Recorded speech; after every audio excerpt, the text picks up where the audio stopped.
Hello, this is Old Content Raids and you're with the Gaming Sage. This is the first video in a new series where I will be doing an in-depth walkthrough and analysis of old content raids from World of Warcraft. I will cover everything from reputation gains, to boss mechanics, to noteworthy drops, and even how much gold you could expect to make by running these once a week. For all drop chances, I will use data from Wowhead, and for all auction house values, I'm using auctioneer data from Machnathal. The first raid I will be tackling is a classic raid from Classic WoW, Molten Core. In this raid, you venture into the heart of Blackrock Mountain to fight Ragnaros and his minions. The raid has 10 bosses in total, and in order to access the last 2, you must defeat the first 8, so there are no optional bosses in this raid. I also highly recommend having the mining profession, as there are various dark iron ore nodes scattered throughout the raid. All reputation gained inside the Molten Core will be applied to the Hydraxian Waterlords. Until revered, all mobs in the Molten Core will give you reputation, but once you hit revered, only the bosses give reputation. Lucifron, Magmadar, Gehennas, Gar, Baron-Geddon, Shazra, and Sulfron Harbinger all give 100 reputation each, Golemag the Incinerator gives 150 reputation, and Ragnaros gives 200 reputation. In all, this totals to 1,050 reputation per run once you hit revered, which means it'll take you 21 runs to hit Exalted.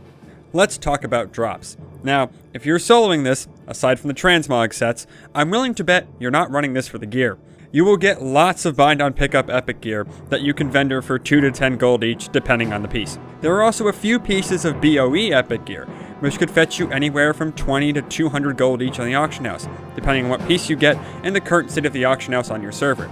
Also, Shaman should look out for the Illusion Flame Tongue drop from Ragnaros to unlock that appearance for your artifact weapon. There are 3 pets that drop in this raid, the first one being the Core Fire Imp, which drops as the item Blazing Rune from Magmadar and has an 18% drop chance. The second one is the Harbinger of Flame, that drops as the item Mark of Flame from Sulfron Harbinger with a 15% drop chance, and the last one is the Ashstone Core. This one drops as the item Core of Hardened Ash, and it drops off of Golemag the Incinerator with a 16% drop chance. Lastly, and most certainly not least, are the parts that drop for 2 legendary weapons. You can get parts to make the all-famous Thunder Fury Blessed Blade of the Windseeker, as well as for Sulfrost, Hand of Ragnaros. First, for Thunder Fury, Molten Core is the only source of fiery cores, which drop from trash mobs and bosses alike. Also, the right and left half of the Bindings of the Windseeker drop in Molten Core's legendary drops. The right half drops from Gar with a drop chance of 4.3%, and the left half drops from Baron-Geddon with a drop chance of 3.8%. Lastly, there are a variety of drops for Sulfrost, Hand of Ragnaros in Molten Core. Dark Iron Ore can be mined from Dark Iron Ore nodes scattered around the raid. The next drop for Sulfrost is Blood of the Mountain, a very uncommon drop in the raid, which is also worth hundreds of gold on the auction house. It has an 8.2% drop from Molten Destroyers, as well as a 0.9% chance that you'll get one when mining a Dark Iron Ore node. Next, there's the Sulfron Ingot, which has a 36.6% drop chance from Golemag the Incinerator. Finally, there's the legendary Eye of Sulfrost, drop from Ragnaros, which has a 3.8% drop chance. Now, with all that covered, let's head into the raid itself. First things first, getting to the raid. To start, you need to get to Blackrock Mountain. If you're Alliance, the quickest way is to fly from Stormwind, which will put you on the southern entrance. If you're Horde, you'll be arriving at the northern end from the Undercity. Next, you're going to get on your flying mount and head inside. You'll end up in a large chamber. From here, you're going to fly down towards the lava pit and follow this large chain down to a platform. Now, if you're attuned with the core, talk to Lothos Riftwalker and have him teleport you to the entrance of the raid. If you are not attuned, you will receive a quest from him to get attuned. I have left a link in the description with a walkthrough of getting attuned. The first thing I'm going to do is fight my way down to the first boss, Lucifron. He is in Magmadar's cavern, and to get there, you follow the path until you see 2 bridges on your left. Take those, and you're in the cavern. Lucifron patrols the cavern, weaving in and out of the packs of corehounds. Wait for him to come to you, then kill him. If you do not kill him fast enough, he will put a curse on you named Lucifron's Curse, which doubles the cost of all spells and abilities that you cast for 5 minutes. He has no notable loot, so grab your bind on pickups and move on. Fighting your way to Magmadar can be tricky if you don't know what these corehounds do. When you kill one, you'll get a message that says, Corehound collapses and begins to smolder. You'll also notice that even though you defeated them, you're not out of combat. This is because If an alive core hound walks near a smoldering one, it will instantaneously revive the smoldering one with full health. You'll see the message, Core Hound reignites from the heat of another Core Hound. If you're not careful, this can result in an annoying situation in which the Core Hounds keep reviving each other. It's best to defeat them in one pot of 5 at a time to avoid this. Lastly, go ahead and kill Magmadar. She has a chance to drop that blazing rune, which gives you the pet Core Fire Imp. Once you kill Magmadar, leave the cavern the same way you came in.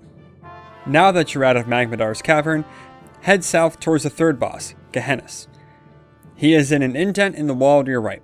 Just like with Lucifron, if you do not kill Gehennas fast enough, he will put a curse on you called Gehennas' Curse. That reduces all healing effects by 75% for 5 minutes. He has no notable drops, so grab those bind and pickups and keep heading south.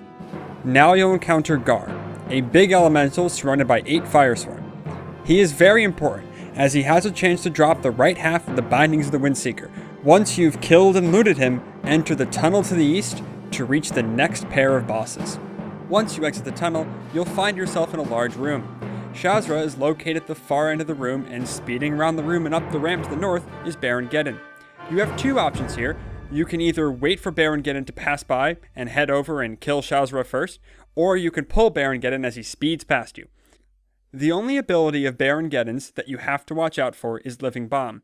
The bomb itself doesn't do much damage, but it also launches you high up in the air. If you have no slow fall capabilities, you will take significant fall damage.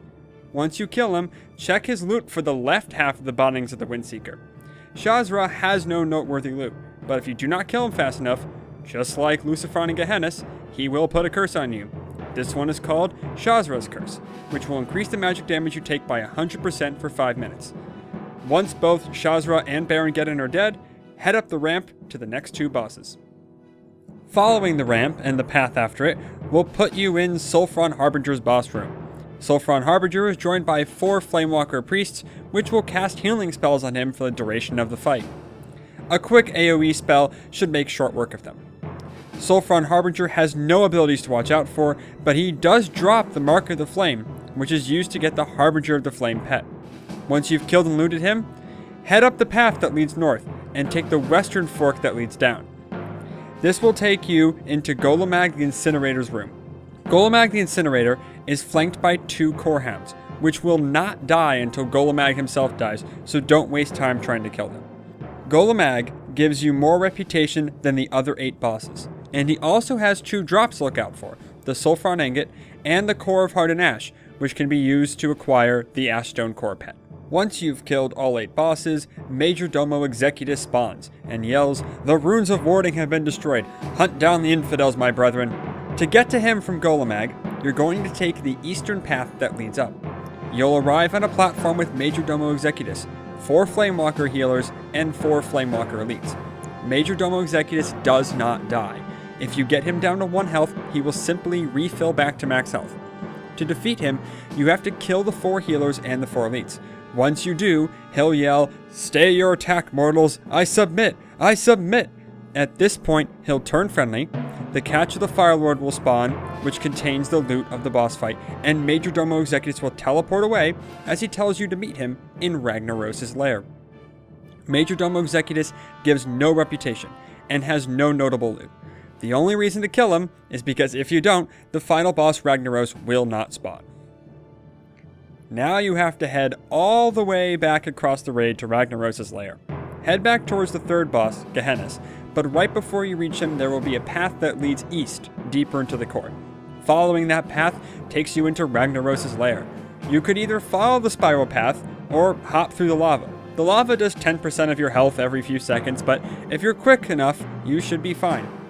Talk to Major Domo Executus, and go through all of his dialogue options. Once you do, he'll start summoning Ragnaros. You have about 45 seconds of waiting around to do, as Ragnaros and Executus have a short conversation before the encounter begins. Once he shouts, "Now for you, insects, boldly!" the encounter will start. Ragnaros gives 200 reputation and has a chance to drop both the Eye of Sulfuras and the Illusion Flame Tongue for shamans. Once you've looted Ragnaros, the raid is finished. Now for the final tally on drops. For significant drops, I got the Mark of Flame and the Core of Heart and Ash this run. I received 38 gold, 30 silver, and 2 copper in cash. I made 140 gold, 55 silver, and 22 copper from vendoring soulbound and junk drops. Then I put everything left on the auction house for 75% market price, totaling 2,045 gold and 20 silver. The full value of this run comes to 2,224 gold, 5 silver, and 24 copper. I received average drops this run, so you can expect to make around this much gold on an average run of Molten Core. Thank you for watching, everyone. If you enjoyed this and would like to see more videos like this one, please give it a like and hit that subscribe button. If you have any recommendations, feel free to leave a comment below. A shout out to my friend Squinto for letting me borrow his audio equipment. A link to his channel is in the description below. Next week, I will be covering Blackwing Lair. Have a great rest of your day and keep raiding.